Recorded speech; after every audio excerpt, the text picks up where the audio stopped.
Welcome to this video on power of attorney. We'll explore the critical question: who controls your body, treatment, and survival when you cannot speak? This is about protecting your interests versus institutional control. If you lose capacity and are unconscious or deemed incapable, you lose control. You are no longer the decision maker, cannot consent or refuse, and do not control outcomes. Someone else does. No power of attorney means no choice. Without a POA, you did not choose your decision maker or define limits. You did not secure authority on your side, and control shifts immediately.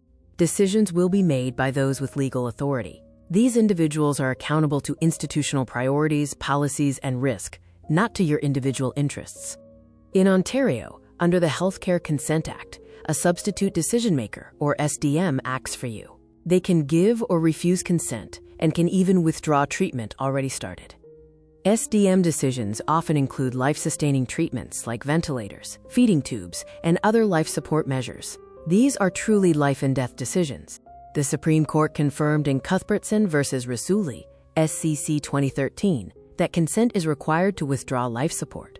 However, an SDM can refuse consent, which means life support can be withdrawn. The plain reality is that if you lose capacity, you are not deciding. Someone else decides if treatment continues. These decisions determine your survival. The law says your prior wishes must be followed, and decisions should be in your best interests.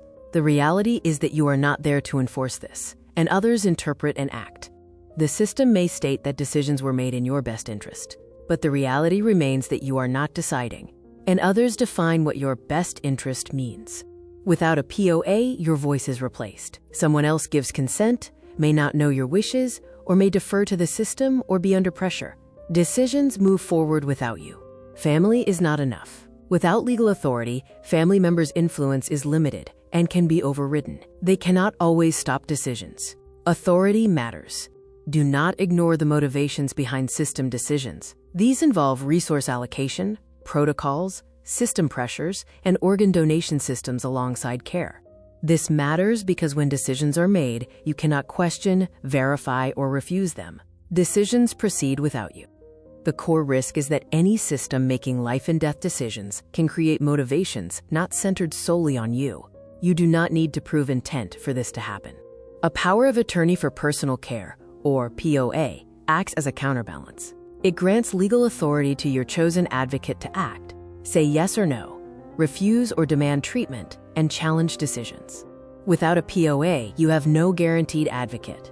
Decisions follow system pathways, and outcomes are driven by process, not your will. You are not deciding for yourself. It is critical to choose your POA carefully. Select someone who will push back, ask hard questions, refuse what you would refuse, and stand firm under pressure to protect your interests. The final reality is this: if you lose capacity, someone else decides whether treatment continues or stops. That decision ultimately determines whether you live or die.